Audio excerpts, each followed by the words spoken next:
Like, comment, and subscribe.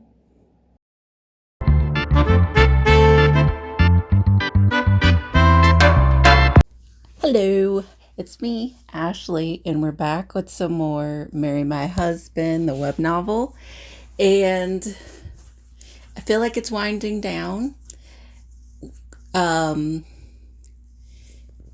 The last video is all about Jiwon finding out she's pregnant, Ji-hyuk getting abused by his family for getting Jiwon knocked up, and her dealing with morning sickness and being loved on by her new family, which, after everything that we've listened to, read, and heard about how she was treated by people she considered her family up till now in this life and in her last life, she deserves it.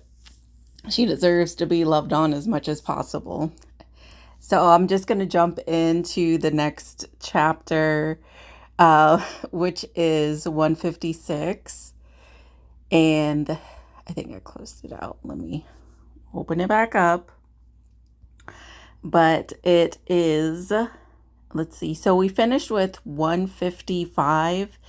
And in that one, that's when basically we found out Grandpa is the final boss. And Jiwon got sick at work. Or no, she found out they had fish at work, and right now she can't eat seafood without it making her sick. And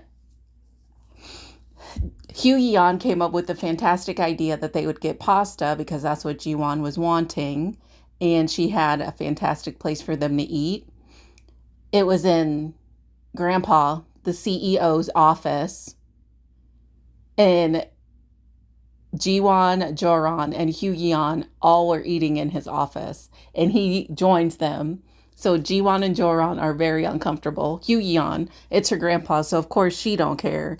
And there's food there, so she definitely don't care. She's on cloud nine. But Joran, she's highly uncomfortable. So we're on chapter 156, The World of Morning Sickness. To be honest, Jiwon had no romantic fantasies about her wedding.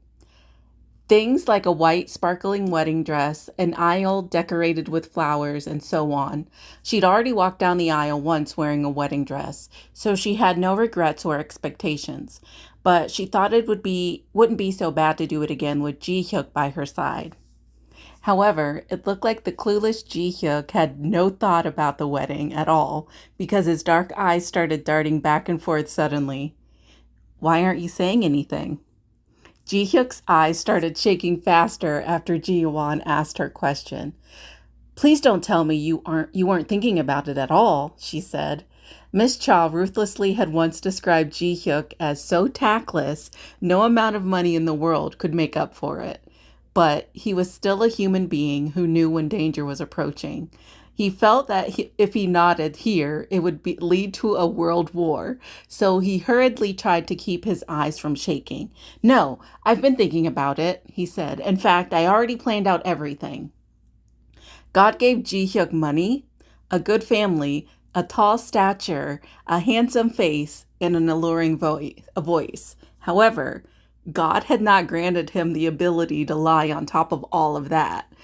Really, honestly, he did not get any of it. Jiwon gently spoke. Bring me the documents. His eyes went wide. Ji-hyuk was shaken again. You said you planned everything out, so show me the documents. Who gets ready for a wedding with documents? You proposed to me with a briefing, so of course you would have documents for the wedding. Ji-hyuk had never thought his habit of documenting everything would come back to bite him in the ass like this. He thought hard to overcome his crisis, but his mind was frozen. I'm not done reviewing it yet, he said after a moment. And when will you be done? Sometime within this week.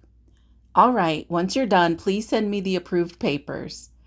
The thing that saved Ji Hyuk from this crisis wasn't his excuse that wouldn't have worked on Pang. It was Ji Won's generosity. If there's anything you have in mind, I'll make note of it, he said. Something I have in mind? Jiwon thought about the wedding she'd once had, a wedding where she had to split up her busy schedule to run here and there, had to calculate multiple estimates to save every penny, and had to try on dozens of dresses only to wear something that suited Jae-ok's taste in the end. She didn't want to spend her and Ji-hyuk's wedding like that. It would be wonderful if they could just promise the rest of their lives to each other in front of their loved ones. I'd like it if it was quiet, Ji-won said. When a family of this scale hosted a wedding, it was only natural to rent an extravagant hotel and invite thousands of guests. If it was even normal to hold part 2 or 3 of the wedding reception. Jiwon could not find it in herself to say they couldn't do any of that. This wasn't just their wedding, it was the wedding of the Yu family's eldest son. Is that all? Ji Hyuk asked. Yes, just nothing too gaudy, please. That's all I ask. Oh, well, though, who cares? Ji-won decided to think of it like that. She truly didn't mind how it went. Just because the wedding was a bit strenuous didn't change the meaning behind it. Ji-hyuk, who barely managed to earn a grace period, went to find reinforcements to extinguish the fire on his feet. He was thankful that Miss Cha was in Korea at the moment. I was just about to ask you. We need to decide on a date quickly, but you haven't said a word. I figured you weren't even thinking about it. Miss Cha clicked her tongue as she lectured Ji-hyuk. You ran over here because Ji-won brought it up, right? She sure has a lot on her plate because of you. How did you know?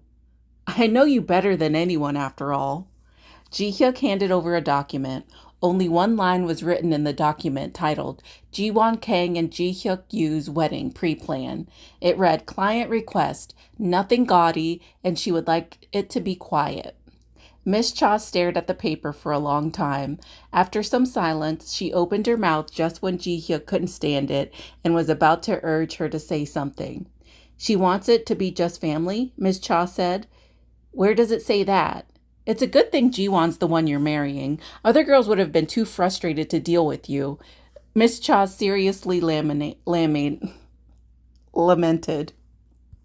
But she still broke down the client's request for her son. Obviously, you were going to pick out a hotel and invite thousands of guests for the most extravagant wedding in the world, right? Yes. It's dreadful just thinking about it, Miss Cha sighed deeply. Then she explained, if Ji-won gets married in some hotel right now, strangers are going to chew her out again and again. They'll call her Cinderella or a gold digger or whatever. And that's not all. They'll spread rumors that she got pregnant to bag herself a man from a wealthy family. Maybe not everyone, but at least half the guests will stare at the bride's stomach instead of her face when she enters. Then they'll talk amongst themselves and point out how she's pregnant. Miss Cha's words were very straightforward and realistic, and everything she said was true. In other words, it was enough to shock Ji-hyuk. See? I bet you weren't even thinking about that. Miss Cha shook her head, lamenting what a tough time Ji-won was going to have as Ji-hyuk sat there as stiff as a wooden statue. What should I do then? He asked. All you have to do is not invite those people. Even my relatives? I'll speak to your grandfather about it. In fact, I should go visit him now. Ji-hyuk stood up to go with her until Miss Cha pressed his shoulders back down. No, you stay here. You might get smacked again if you come with me. How can ye be so harsh on such a frail boy? Miss Cha left, murmuring the last part faintly. If Hugh Yeon had heard that, she would have been dumbfounded. I love how they say these two are so frail when they beat the fuck out of everybody.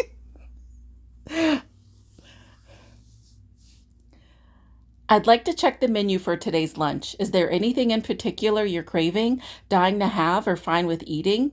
Hugh Yeon diligently accomplished the task that Chairman Yu had entrusted her with. She selected the menu every day. Poor Joran had now become used to it, enough to actually eat the dishes properly. However, she still hadn't adjusted to the point where she registered the taste yet. so she had no complaints about the menu. Today? No fruits today, please. We'll have it as desserts, but we need something savory before that. Yan was still thinking about a few days ago when they had to fill their stomachs with only cherries and mangoes. Jiwon felt bad and concentrated on picking out the food she wanted. An unexpected dish came to her mind. As soon as she did, the taste and aroma lingering in her mouth. It would be the most tragic and saddest thing in the world if she couldn't eat it. Snow crabs. Snow crabs? Yan asked, her ears perking up.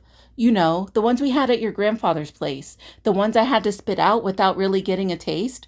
You're craving those? Really? I sound ridiculous, right? Yeah. But I really want those. I don't think anything else will do. Okay, for now.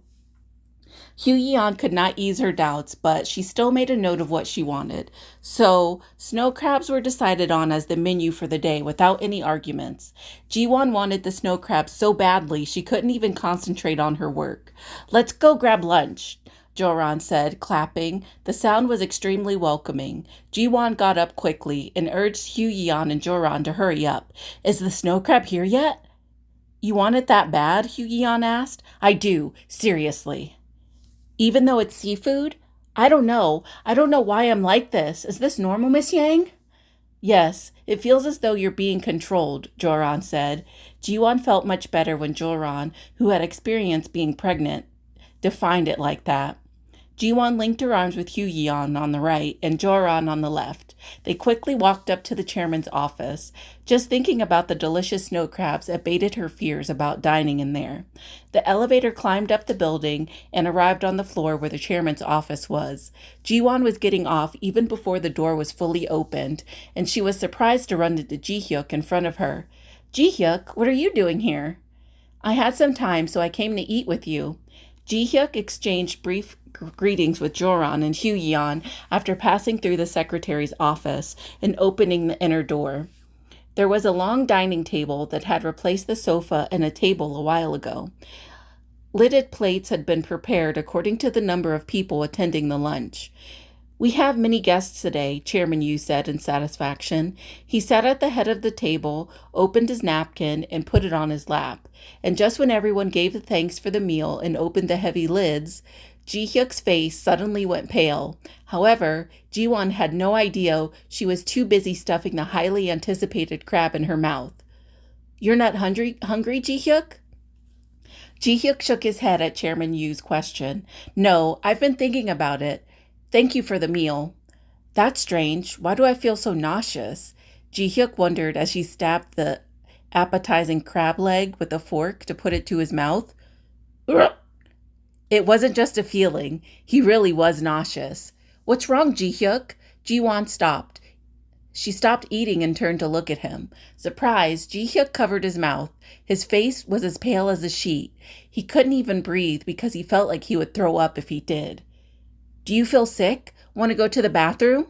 He somehow managed to nod. When Ji-hyuk sprang to his feet and ran to the bathroom, he felt queasy even after spitting out the crab into the toilet.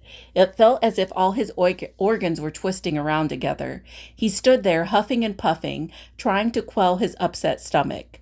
Jiwon followed after him because she was worried. She wiped the cold sweat off Ji-hyuk's pale face. Are you okay? I feel better now. Is it indigestion? Does your stomach hurt? I can take it. Let's go back before the food gets cold. Ji-hyuk forced down his still nauseous stomach and went back into the chairman's office. However, the moment he smelled the snow crab's aroma that filled up the room, he had to run out again and clutch the toilet. I'm sorry. I think I should leave. Chairman Yu waved his hands at him when Ji-hyuk managed to speak. Go already, so Jiwon can eat in peace. I'm okay, grandfather. I'll walk down with Ji-hyuk, she said. His employees are waiting for him downstairs. Get out of here quickly. Ji-hyuk quickly left as Jiwon watched him with pity in her eyes. Only a little warmth and barely touched snow crab remained in Ji-hyuk's spot at the table. Yay, this is mine! Yan pulled the plate in front of her with excitement. She generously cut the half of the snow crab for Jiwon, who was eating particularly well today. She gave no thought of her brother, who had rushed out because he felt sick. Jiwon blamed herself for finding the snow crab delicious in this situation, but her hands couldn't stop bringing it to her mouth. What's wrong with Ji-hyuk, I wonder? I've never seen him get sick like that. I guess there's a first time for everything. Hurry up and eat before it gets cold. Hugh Yeon's half-hearted opinion was not much help. Chairman Yu didn't seem bothered by it either. It's like morning sickness, Joran muttered in a small voice so that no one could hear it, as her fork moved on autopilot. Poor Joran. She's too scared to speak up. Okay, let's read some of the comments. Wow, that's wild. I've never heard of sympathetic morning sickness, and I don't know anyone who has experienced it. I'm sure I will want my husband experiencing this. On the one hand, he will better understand what many mothers go through, but on the other, what use is it if both of us are KO'd? Yeah, I don't think I've heard of that. I know, like, I've heard of guys gaining weight when their wife is pregnant.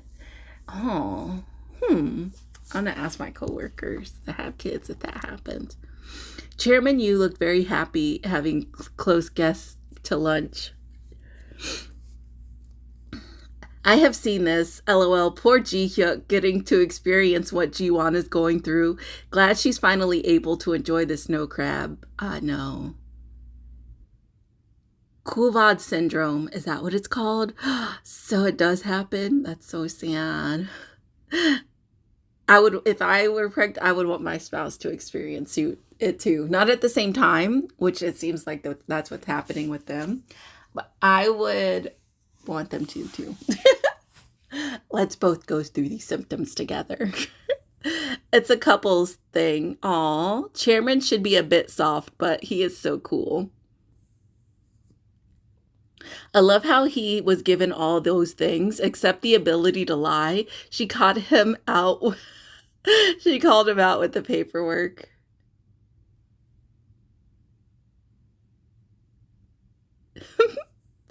Yes, this is a thing where men experience morning sickness, which is called sympathetic pregnancy or KOVAD syndrome. KOVAD syndrome. Hope he feels better soon, and Jiwon too. I'm worried that Ji-hyuk will end up with stomach cancer. I am just reminding myself he has the resources to get proper treatment if that ends up the case. I don't think he has stomach cancer. I think he just has a sympathetic pregnancy issues too. So cute. Okay. So the next chapter is Change It All Back. And we're back with chapter 157, Change It All Back. A huge appetite replaced Jiwon's morning sickness. No longer did just a whiff of seafood make her throw up. Everything went in her stomach, in her mouth was delicious, and she was hungry the moment she turned around after a meal. The foods that she craved changed minute by minute as well, as Jiwon didn't have to use the restaurant in the chairman's office anymore. Thank you for everything, grandfather. It was shocking news for Chairman Yu, who enjoyed lunchtime the most these days. I'll start eating in the cafeteria from now on. I felt bad about bothering you, and the other employees might not think too highly of this. Jiwon gave many reasons for going back to the cafeteria, but mostly she felt sorry for Joran. Eating with the chairman in his office during her precious work lunchtime was unthinkable for an office worker, and it was every day on top of that. Are you sure you're all right now? Chairman Yu asked. Yes, I can eat anything now, she said, but I'm worried about Ji-hyuk. Jiwon felt blue as she thought of Ji-hyuk, who now had to open the car's lid each time he drove because he couldn't stand the interior smell. He says he can't eat rice, let alone seafood. He can only manage to eat hot and spicy soup, watermelon, and tomatoes. Sounds like he's eating well. Chairman Yu Ji-hyuk's morning sickness is eating well, when he'd been the one to try to get rid of seafood from the cafeteria menu entirely just because Ji-won couldn't eat it. If you insist, go ahead and start eating at the cafeteria from now on. However, you must tell me if it gets difficult for you, all right? I will, thank you. You must tell me, promise? Yes, I promise. And don't force yourself to eat the food. Of course not. After promising 3 more times, Ji-won came out of the chairman's office with a heavy heart. She'd done the right thing when it came to Joran, but Chairman Yu's eyes looked somewhat lonely. And exactly 1 day later, Joran's face was beaming for the first time in a long time during lunch. Joran was delighted in front of the cafeteria while inhaling the delicious smell. You have no idea how much I miss this place. Ji-won didn't mean for it to happen, but she fidgeted her fingers. She felt even more sorry than before. I'm sorry. You must have been uncomfortable because of me. No. Joran was as positive as she usually was. What employee gets to eat with their chairman? And every day on top of that? It's a great honor, actually. I respect the chairman a lot. Thank you for saying that. All of a sudden, an old man's voice interrupted them from behind. It was a familiar voice for all 3 women. Joran's... Sorry. He said, you can't get rid of me that easy. Shit.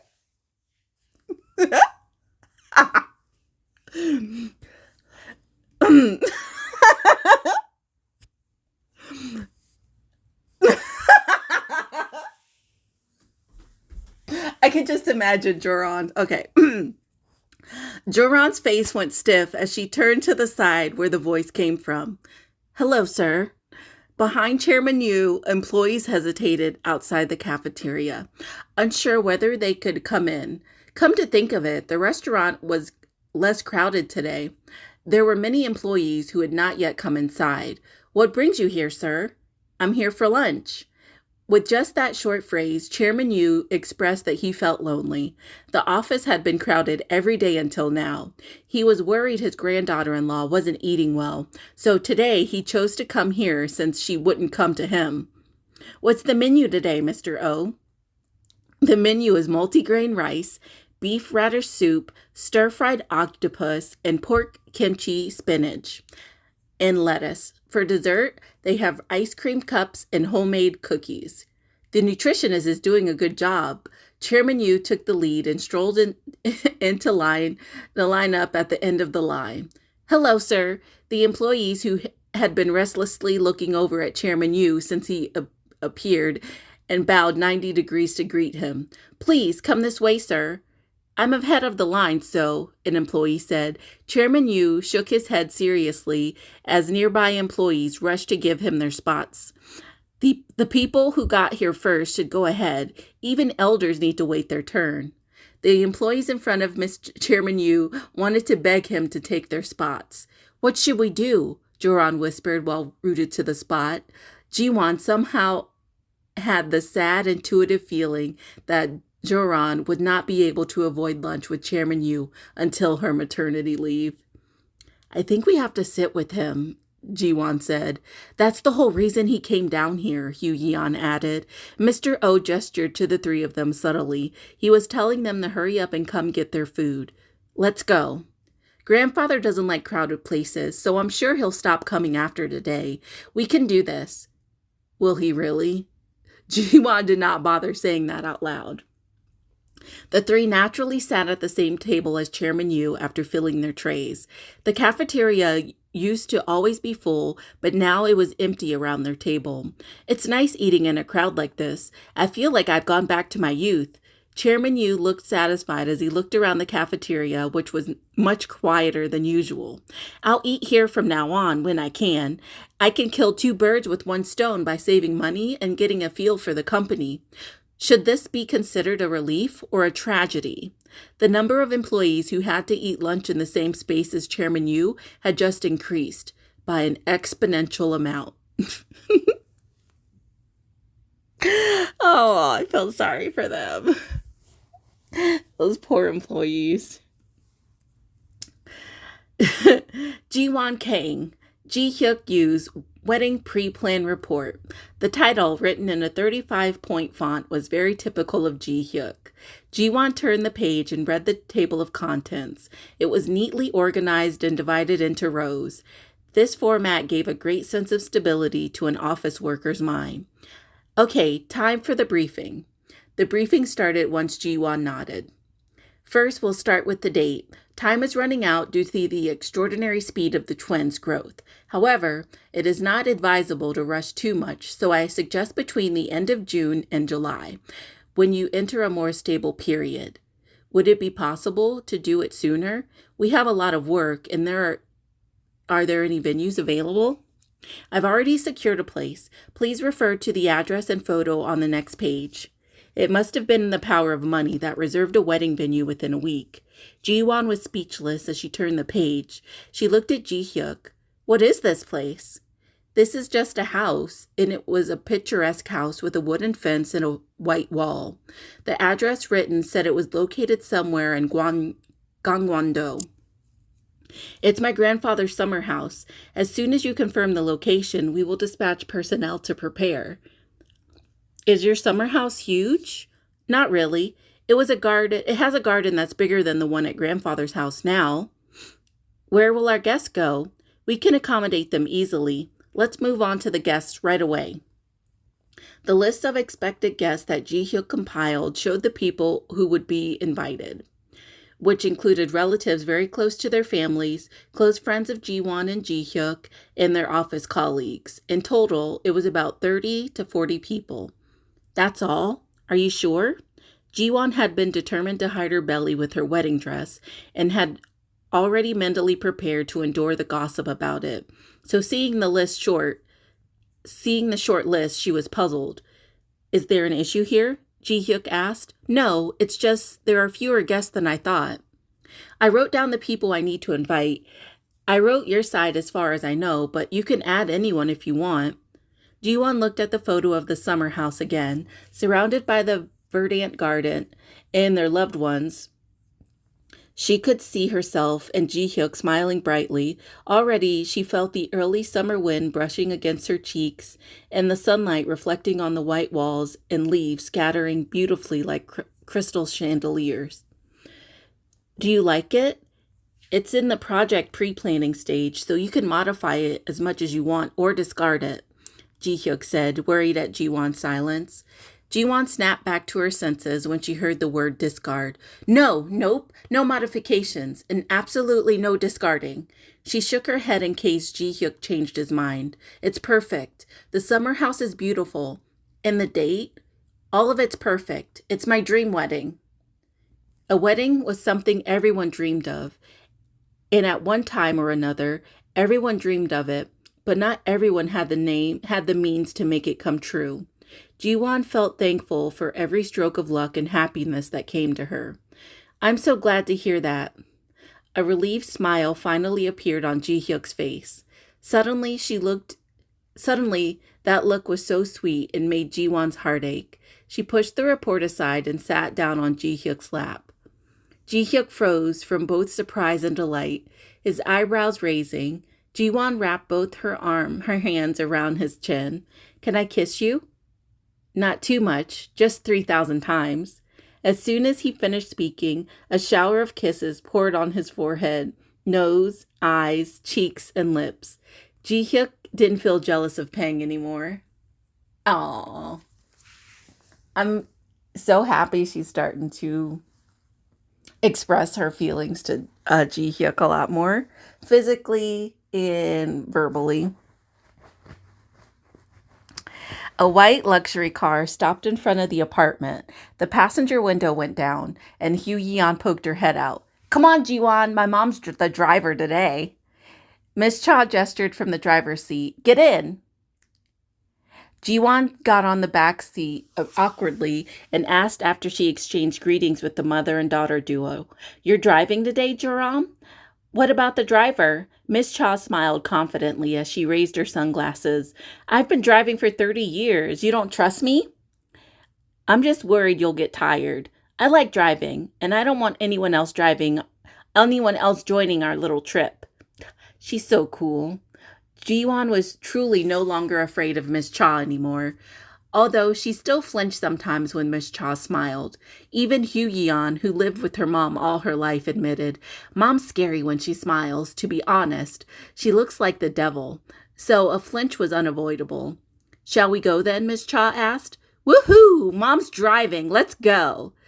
To the Excited to the fullest, Hugh Yan turned up the volume on the stereo, and Miss Cha stepped on the gas pedal.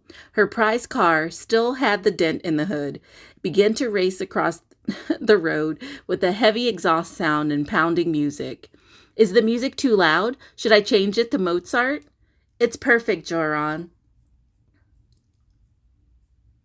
Jun Jeonran, I'm saying her name wrong, I know, but whatever. Jiwon, Hugh Yeon, and Miss Cha all rolled down the windows at once, enjoying the cool breeze as they drove. Miss Cha's own playlist spiced up the exciting weekend drive. "All you needed was the me who only knew you." I'm not going to know any of these songs. I knew the one, but I'm not going to know this one. "Change it all back." Jiwon's arms soared above her head, regardless of whether she wanted them to, and swung around in a circle. It was almost embarrassing, but Jiwon was relieved when Miss Cha stopped at the signal and swung her arms too. Hugh Yeon even swung up her hair. It would have been more embarrassing if she hadn't swung her arms too. "Change me back to before I met you. It's too painful to turn into a beautiful memory." Jiwon let loose and sang a duet with Hugh Yeon. Soon enough, they turned it into a trio when Miss Cha joined in. "Hands in the air, a 1, a 2, a 1, 2, 3, 4. Change it all back." Just when Jiwon and Hugh Yeon swung their arms eagerly according to the chant, "Oh my gosh!" Miss Cha grabbed the steering wheel tightly when a red sports car cut them off without turning their turn signal on. "Are you okay, Jiwon? Are you all right?" Miss Cha and Hugh Yeon asked at the same time. Fortunately, Jiwon had her seatbelt on, so she wasn't hurt. "Yes, I was just surprised. Thank goodness." The sports car, which had cut in so rudely to race ahead of their car, was stopped in front of the crosswalk. Miss Cha's eyes flashed like a snake from hell as she glared daggers at it. "He must be on his way to a graveyard, Mom." Hugh Yeon lowered the volume on the stereo. "Because he's about to be buried in one." Ooh, shit. They'd cut off the wrong person. Let's see some of the comments. "Hopefully Ji-hyuk can get past the sympathetic morning sickness very soon. I feel bad for Chairman Yu. I don't like feeling lonely either. I hope Miss Cha kicks red sports car butt good. Cutting in front of people like that is very dangerous." It is. "Good thing Miss Cha is a good driver. That person really should drive more carefully." "Aw, I'm glad Chairman Yu came down to eat with them. Him being lonely broke my heart. And the Yu women are about to raise some hell." Not too much, just 3,000 times. That's so cute. "Can I join the ride?" That does sound like it was fun. Mother and daughter are they both are pretty cool. "Graveyard? Yes, he is on his way."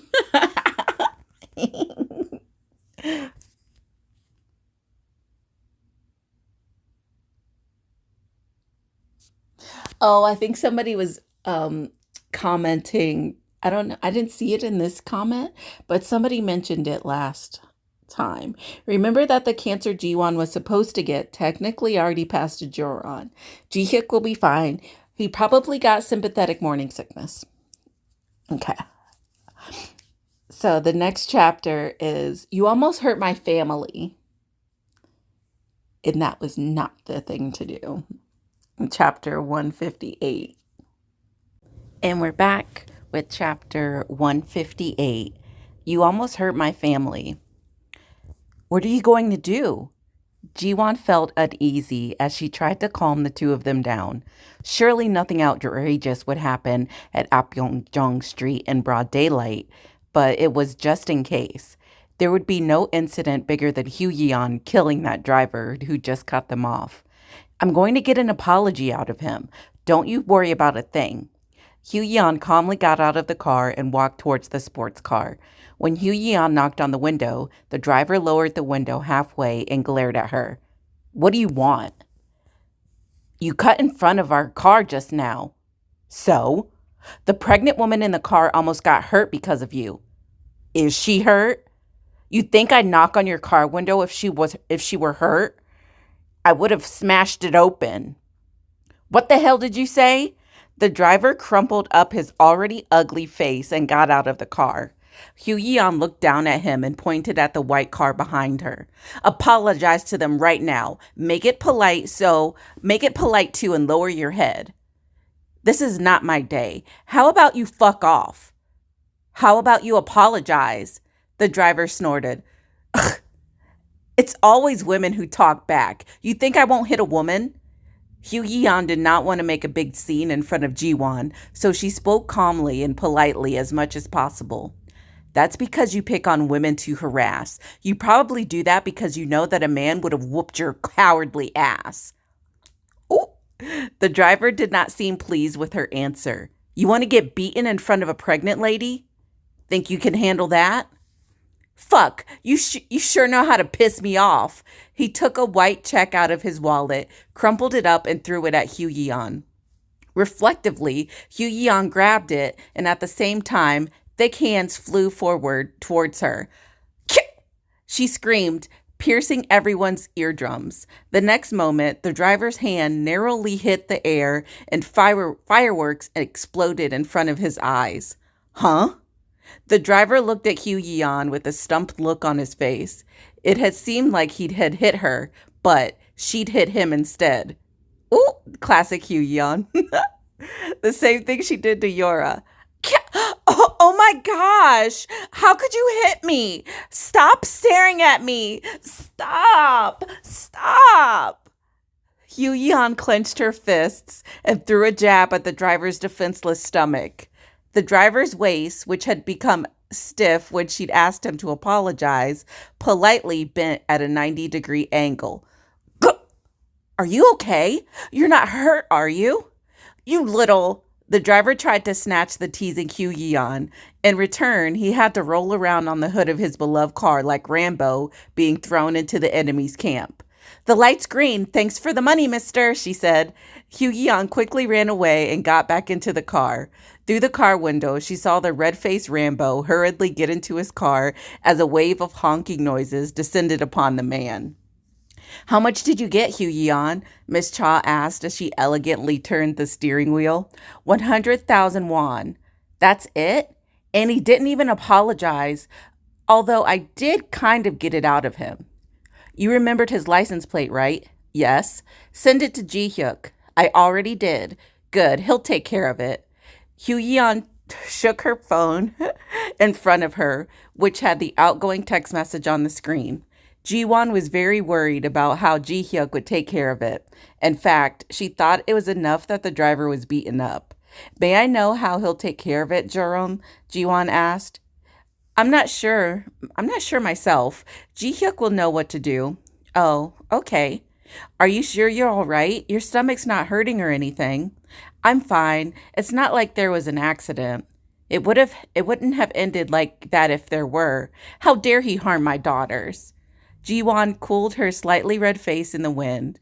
Her heart beat strangely, and she had a smile across her face. A small giggle escaped her mouth. She called me her daughter. Jiwon and Hugh Yeon went around the department store 100 times with Miss Cha. Hugh Yeon had bought a 300,000 won coat last winter and cherished it, but she was thrilled to have a 498,000 won dress Miss Cha bought her. Meanwhile, Jiwon was gifted an elegant evening dress at Miss Cha's regular shop. Miss Cha watched Jiwon spin around shyly and clasped her hands together with joy. You look beautiful. Hugh Yeon looked at her. Her eyeballs were about to fall out. No, Mom, I won't allow her to wear this dress, she said suddenly and loudly, announcing her opinion. Miss Cha scowled at Hugh Yeon. Why? She looks great in it. Jiwon wondered if she looked strange and looked closely at herself in the mirror. Is it not cute? Does the color not suit me? I think you look gorgeous, miss. The sales clerk who picked out the dress added. Of course she does. My sister-in-law would look pretty with poop smeared on her face. Who would dare do such a thing to her? No one. Of course not. I would bury their face in bird shit if anyone tried that. Yeon shook her head again after her little outburst. Anyway, I can't allow this. What if the guests at the wedding are blinded by her radiance? Or what if someone kidnaps her? Then what will we do? Jiwon had nothing to say to that and turned her head away. She was too embarrassed to look at the sales clerk. I'll take that, she said. All right, miss. Still, she was able to buy the evening dress without a problem. After shopping, the three went to the tteokbokki restaurant Jiwon wanted to go to and devoured the fried food combo. The tteokbokki, the sundae, and the fish cake shop evenly. After that, they drank tea instead of coffee. Then, as the finale, they went to the spa. Miss Cha had reserved and enjoyed massages and skin treatments. This is nice, Jiwon mumbled with her eyes closed as the esthetician touched her face. Isn't it? This is the best place for a massage in Seoul, Miss Cha said. I get to flex with mom's money thanks to you, Jiwon. I'm so happy right now. Money's the best, Yeon added. I don't care if it's a massage or a golden face mask. I'd be happy if the three of us were just drinking some tea. I feel like I have a real sister and mother now, Jiwon smiled again. Now she had forgotten all about the incident with Rambo earlier. A walkie-talkie rang with the screeching noise. Departure confirmed. Ji-hyuk sat in the middle seat in the back of the car. It was too narrow for his large size, but he seemed unbothered as he gave an order quietly. Let's go. Yes, boss.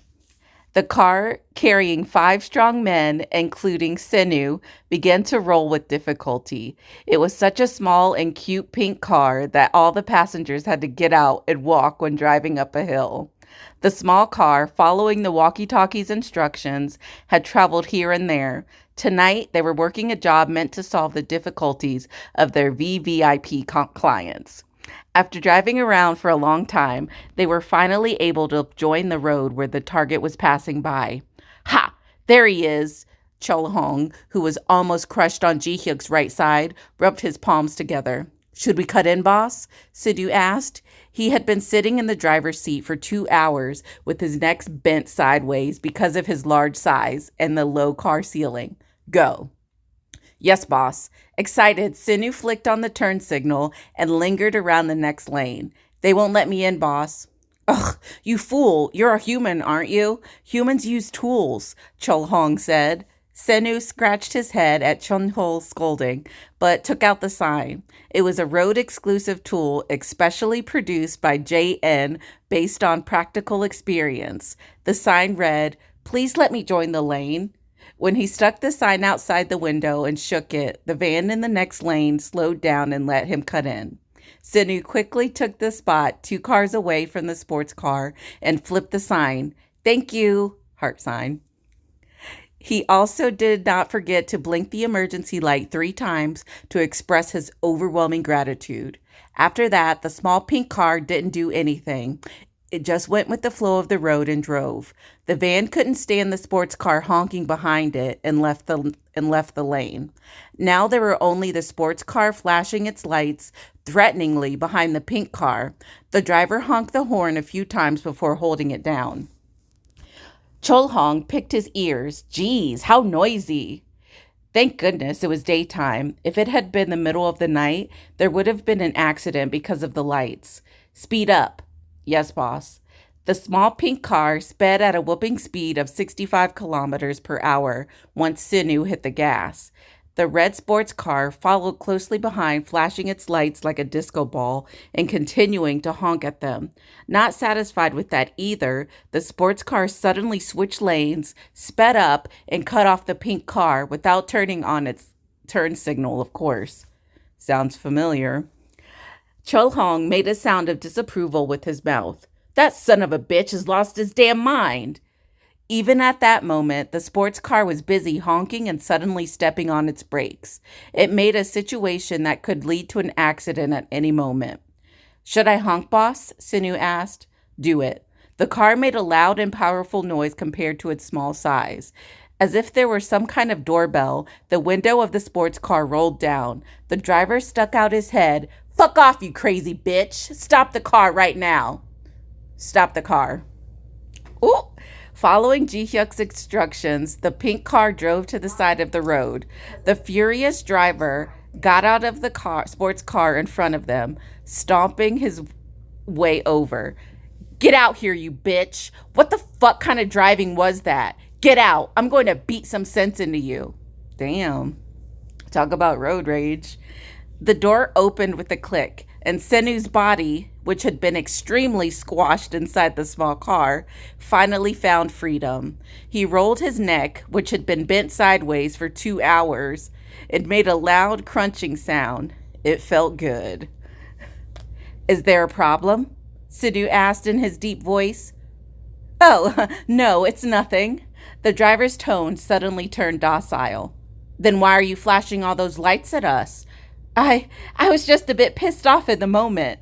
The rest of the car doors opened, one after the another, with thunderous clicks. The driver politely put his hands out in front of him as 3 more burly men with an average height of 185 centimeters poured out of the cute, small pink car. What's the holdup, bro? Sorry, sir. He said he's going to beat some sense into me. Is that so? So you were dallying because you wanted a good beating, eh? When Chun-Ho smiled, his golden tooth glistened in the sunlight. What's with all the commotion?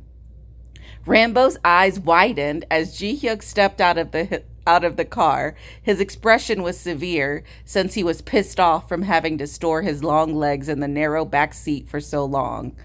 Was this how spectators felt when they saw clowns at a circus? There was no way all those big guys could get in that car without magic. They found that motherfucker. Good.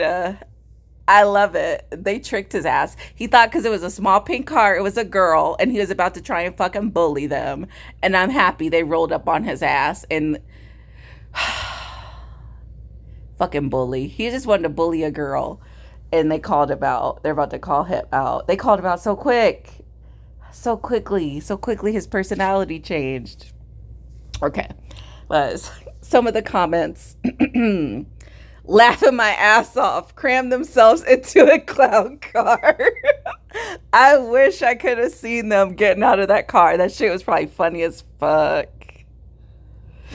That tiny pink car. I feel bad for that car. This was such a great chapter.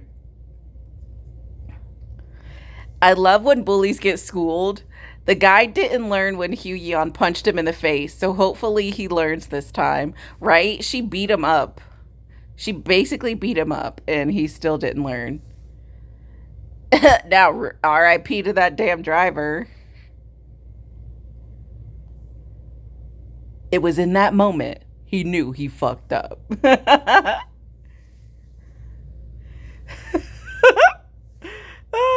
It'd have been even better. What song would they be listening to when they're driving around in that pink car? I'm a Barbie girl. California girls.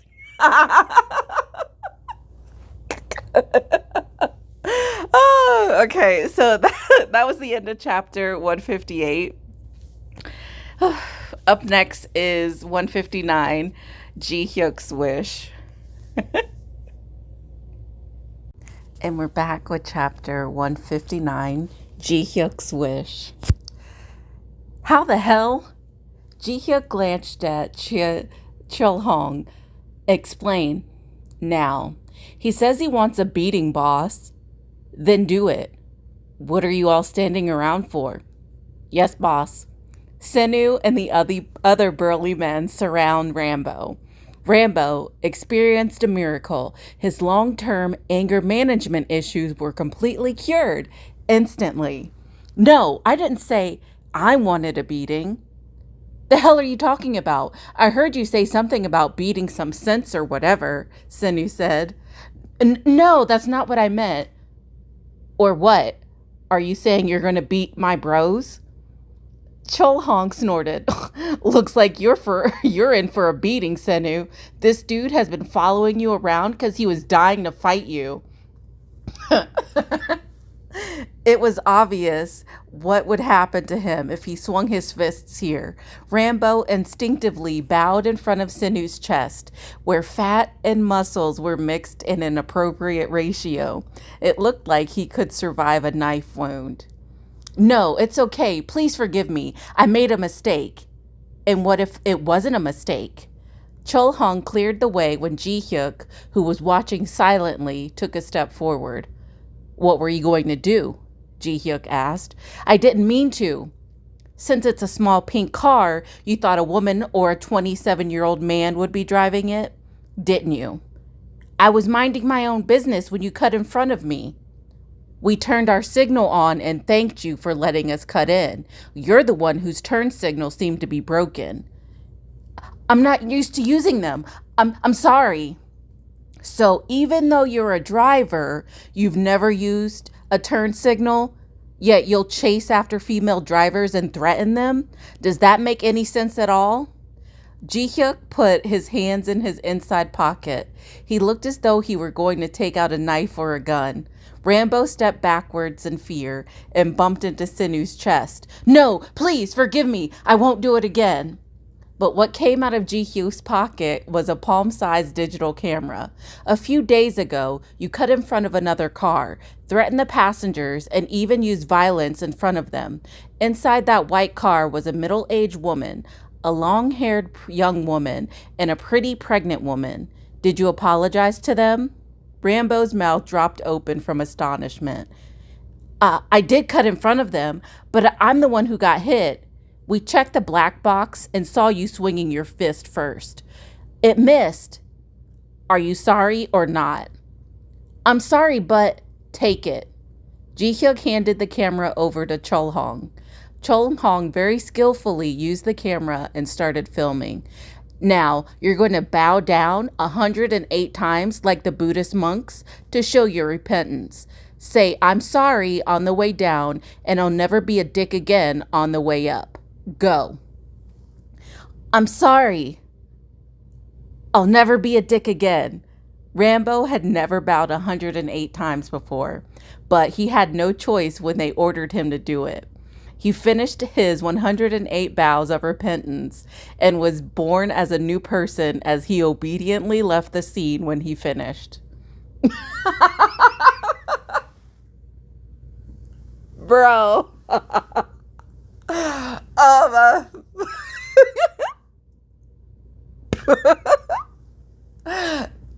Dude, that is amazing. And the fact they didn't beat him up is what makes it even better. It just scared the literal shit out of him. He sent me something. Jiwon clicked on the email Ji Hyuk sent and couldn't believe what she was seeing. The attached video showed the driver that they'd seen the other day. She almost didn't recognize him at first because of his timid, sheep-like expression. It was very different from what they'd seen on the way to the department store. 1. I'm sorry. 2. I'll never be a dick again. 3. I'm sorry. In the nearly 20-minute video, the Rambo driver with an anger management issue made a heartfelt apology while repeatedly bowing to someone's command. Jiwon spotted a long leg in the corner of the video that was clearly Ji Hyuk's. Oh, looks like he took good care of it, Hugh Yeon said as she came up behind her, watching the video. What is this? Jiwon asked. Is it an apology? And a sincere one at that. It really was a heartfelt apology. She never imagined getting such an extreme apology like this from a stranger. Jiwon took out her phone and called Ji Hyuk. Did you get my email? Ji Hyuk asked abruptly as soon as he answered. Yeah, when did you film that? Just a little while ago. How? Nothing happened. We just met to have a discussion with him, and he apologized first. Jiwon was at a loss for words. What did they talk about? How did Ji Hyuk get the outlaw on the road to apologize while bowing? You didn't need to do that. I had already forgotten about it, she said. But I hadn't. I needed to get a proper apology to feel better. Road rage was something that happened often on the road. At least that's how it felt to Jiwon, but Ji Hyuk had other thoughts. My mother, my sister, my wife, and my kids were all in that car. If there had been a big accident, I would have lost all of my family at that moment. Even though he was a clumsy speaker, Ji Hyuk earnestly spoke his mind. Jiwon felt both dumbfounded and moved at the same time. It might have been because he said his wife and kids, but maybe it was because he used the word family. Or maybe she felt touched by Ji Hyuk remembering a minor quarrel she had forgotten about and pursuing it to the ends of the earth to bring justice. All right, you didn't get the apology out of him by doing anything dangerous or illegal, did you? I promise you I didn't. If Ji Hyuk said it like that, it could only be true. Relieved, Jiwon smiled at him, even though he couldn't see it. That'll do then. Thanks for looking out for me, Ji Hyuk. Ji Hyuk felt happier than ever when he received gratitude from Jiwon, which he hadn't been expecting. He quickly forgot the struggle of folding his legs inside the small car for 2 hours to receive that apology. To be honest, the struggle was nothing if he could get the apology that he wanted for the woman that he loved. Aww, so cute. Jiwon woke up before her alarm went off. Pang slept soundly next to Jiwon's head, and he woke up at the same time and stretched. Meow. Did you sleep well, cutie? Meow, meow. Mommy slept well too. The babies did as well. Jiwon made Pang say good morning while rubbing her stomach, which showed a small bump now. She rolled around in bed for a bit before going outside to find Ji Hyuk. He was already up and preparing breakfast. Good morning. Jiwon hugged Ji Hyuk's waist from behind. Pang wandered between the 2 feet, tapping Ji Hyuk with his tail for no reason. We can eat outside if you want. I know you're still not feeling well, she said. It's okay. I made sandwiches. I didn't add any dressing to the salad. Jiwon giggled. The salad made with only olives and ricotta cheese was beautifully plated. Jiwon picked up a cherry tomato, chewed it, and stretched out her arms. I woke up way too early, and you did too, she said. It's a special day today. I was actually too excited to fall asleep last night. Me too. Ji Hyuk smiled and turned his head to kiss Jiwon's forehead. Go wash up. Let's go early and register. If we have time, let's take a stroll around the area. That sounds perfect. Jiwon skipped over to the bathroom in excitement. They were going to the hospital today. To think she'd be so thrilled to go to a hospital of all places. Jiwon and Ji Hyuk looked forward to the day they would meet the twins through a screen. Today was the day they were anticipating the most. What do you want, Ji Hyuk? Jiwon asked as she came out the bathroom. She took a bite of the delicious sandwich that was exactly the right size. Girls. Girls no matter what, he said. No matter what? I'll be happy with boys too, of course, but still, I'd like daughters. Then I'll say boys, just to be fair. What if we have both? I would love... Actually, no. Jiwon stopped, talking as she remembered Ji Hyuk and Hugh Yeon's hostile conversations. If a brother and sister were always like that to each other, wouldn't it be too troublesome to raise them? I think a set would be better. A set of boys or a set of girls. I want girls. Ji Hyuk did not stop insisting on having girls.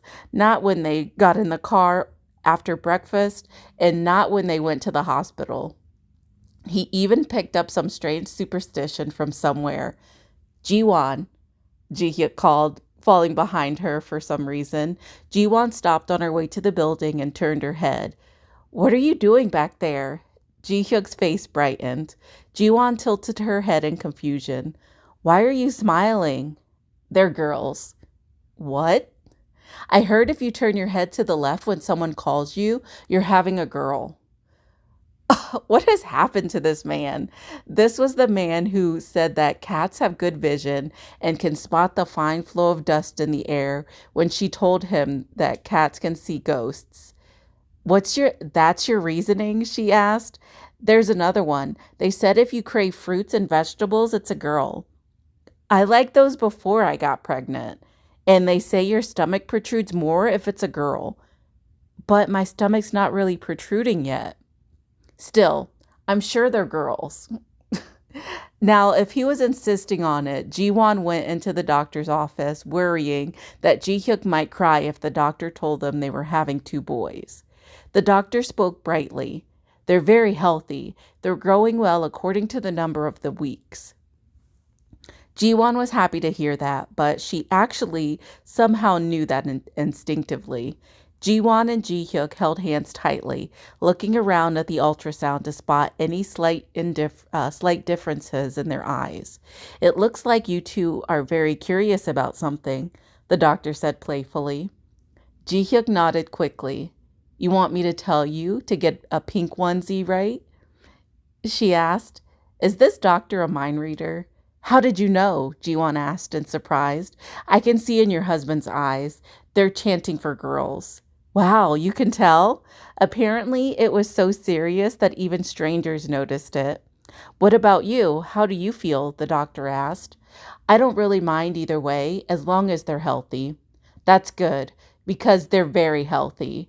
The doctor poked somewhere in the ultrasound with the tip of a long stick. Two very healthy boys. Ji-hyuk's always straight and wide shoulders drooped down endlessly. It was it was truly a tear-jerking moment. Jiwon patted Ji-hyuk on the back to soothe him as she asked to confirm it again. Really? Both of them? She asked. Yeah. You see this small thing here? The thing that's sticking out? Both of them are healthy boys. You can usually see it clearly like this at around 20 weeks, but this is a unique case. It was the moment when Ji-hyuk, who had been praying for girls, quickly became the father of two boys. I was going to spoil them so much, Ji-hyuk murmured quietly in disappointment.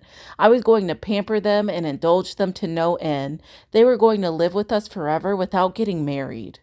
It looked like he already had the future planned out for the 11-centimeter babies. Jiwon felt so bad for him that she ended up saying something she shouldn't have.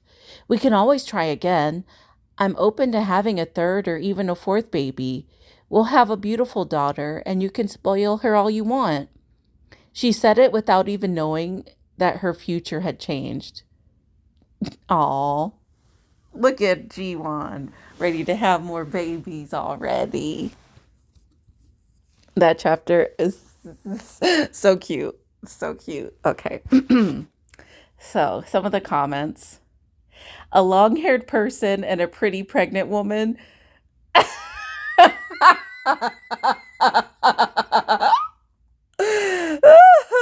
The sibling rivalry never ends. Ji-hyuk is crazy.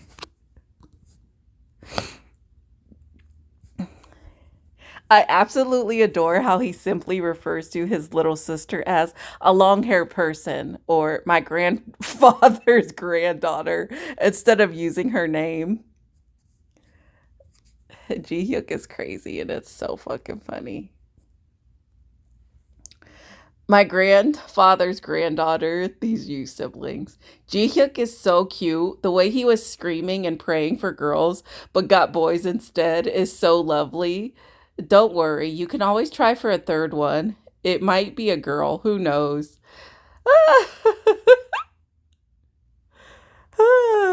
Ji-hyuk's antics with wanting girls is so effing adorable. I wonder how many children they'll end up having. I don't think it was meant to be ominous, just that Jiwon's fate has changed, and that kind of life will be in her future this time.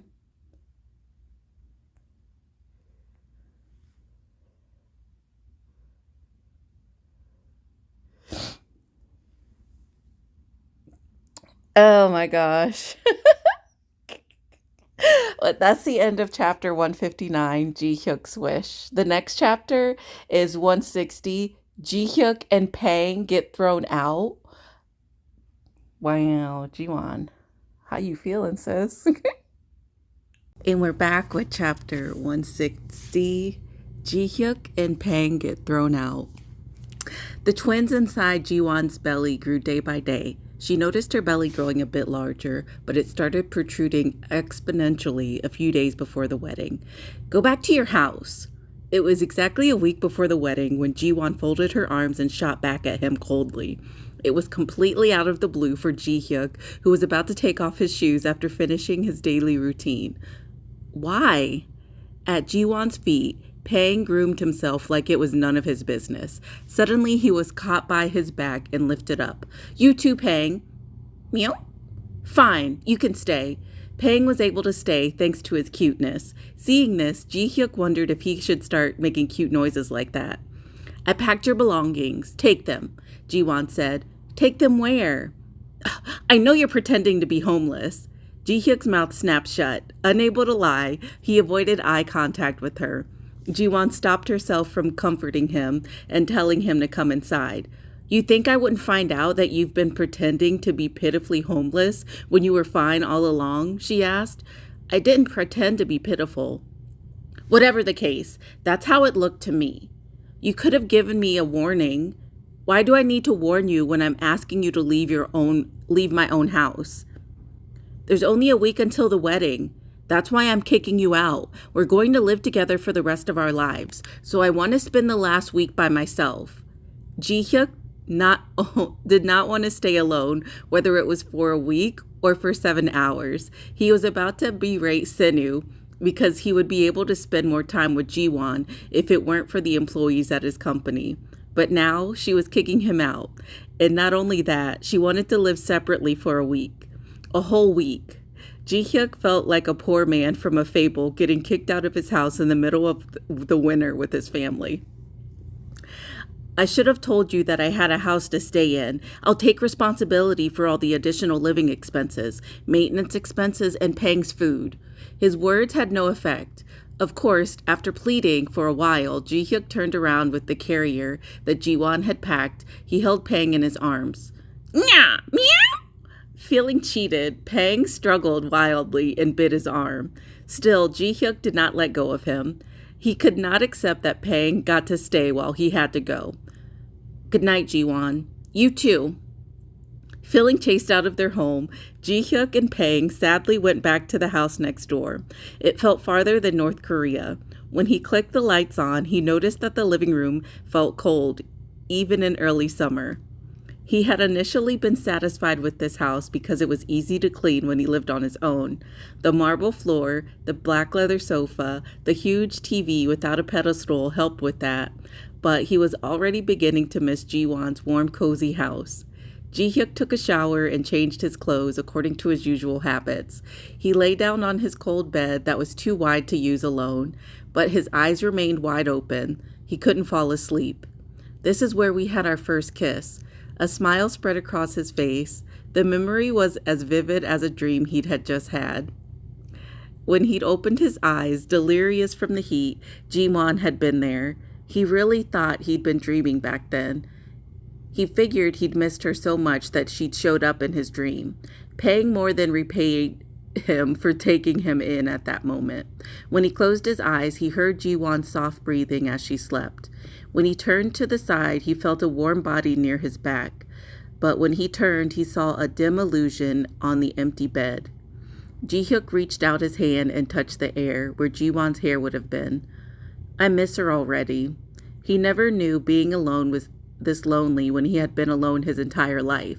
But now he truly felt lonely. He missed her so much he could cry. Meow?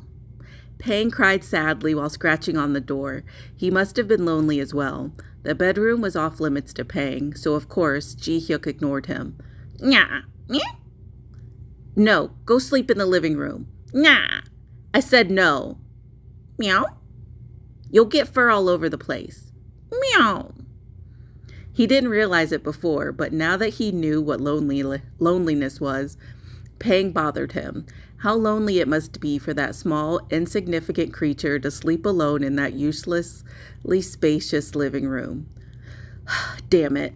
Ji-hyuk got up and opened the door. Pang dashed inside immediately and hopped onto the bed. Don't get your fur everywhere.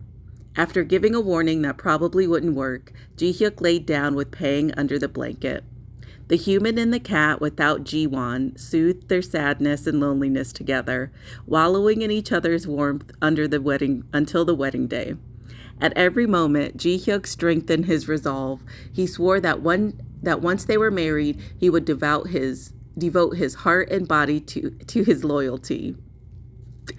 He would never sleep separately from Ji-won ever again. It was exactly what Ji-won had intended when she kicked Ji-hyuk out.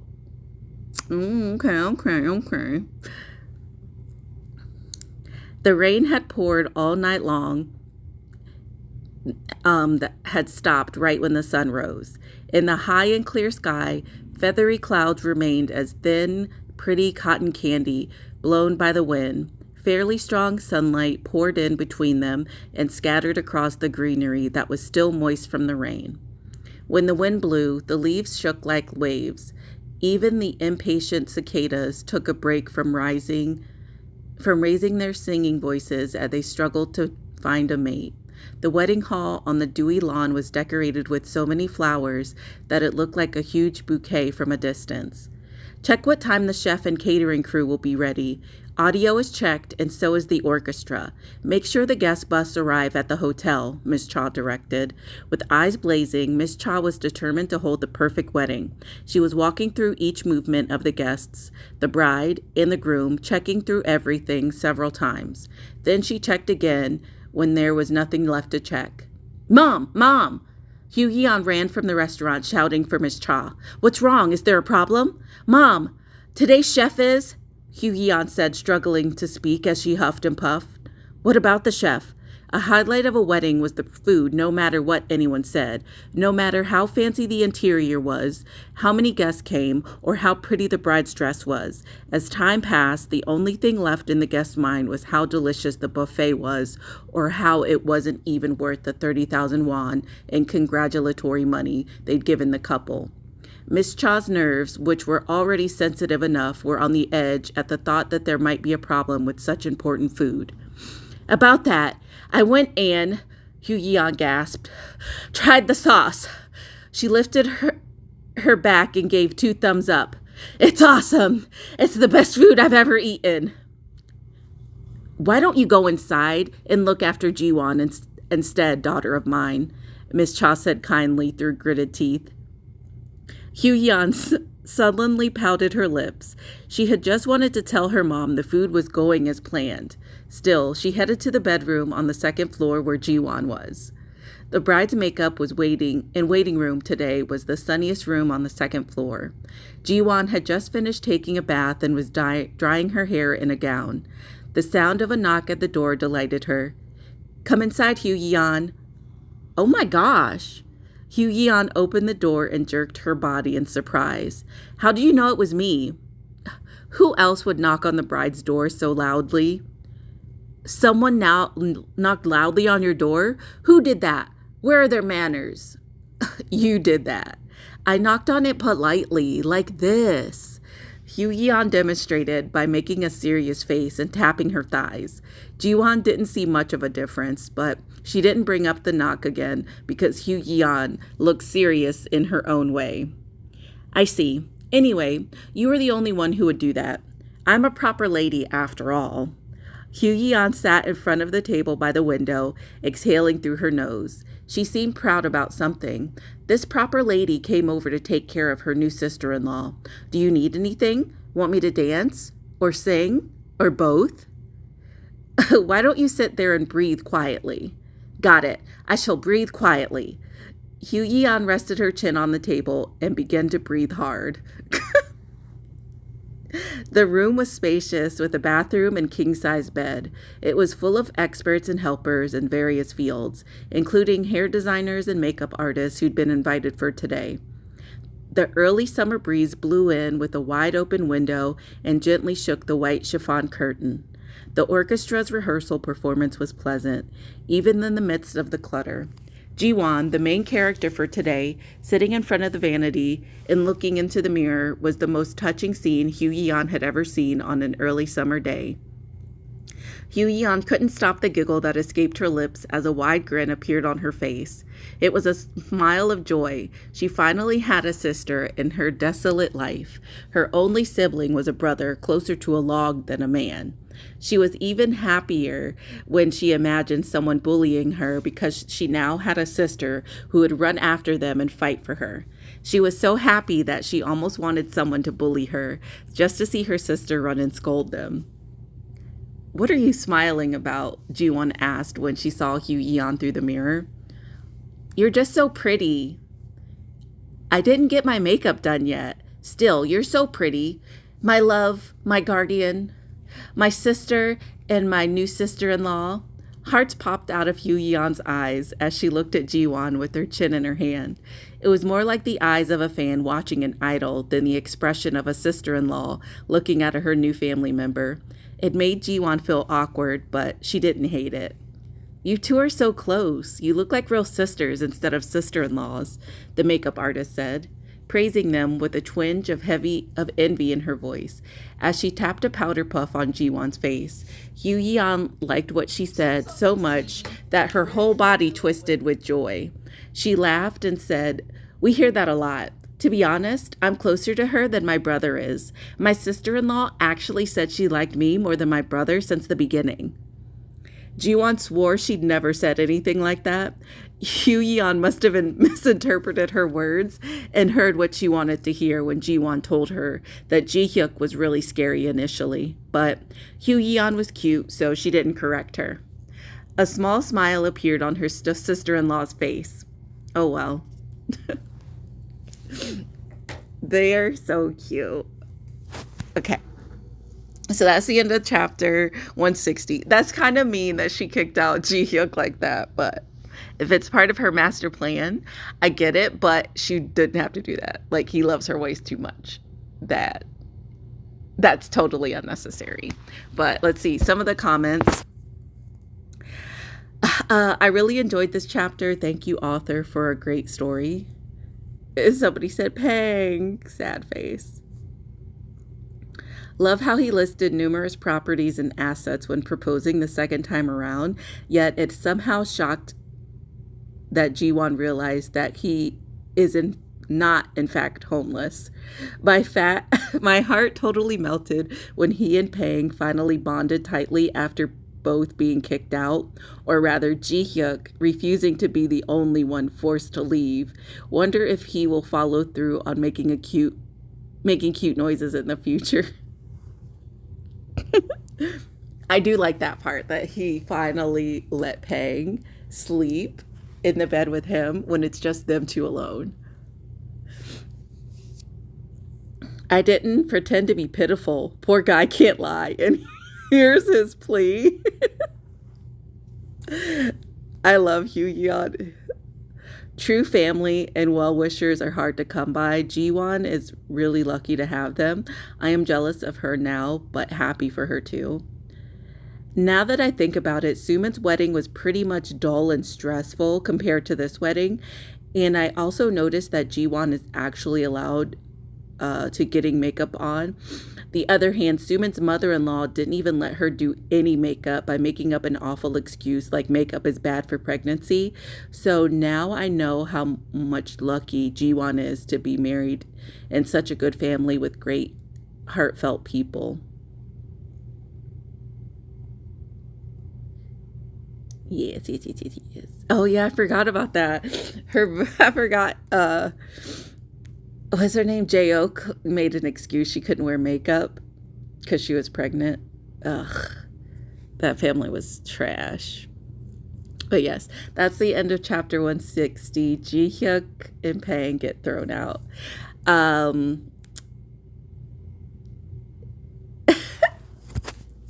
What? Yes, that was all those chapters were cute. Favorite two chapters though is Hugh Yeon beating up that dude that pulled out in front of them and getting the check, and then Ji-hyuk coming up pulling up on him with all the dudes in the little pink car and them all coming out like a clown car and making him bow and recording it. Those those are my favorites out of the 5 chapters. I don't really have much to say other than that, but if you like the video, don't forget to like, comment, and subscribe or whatever.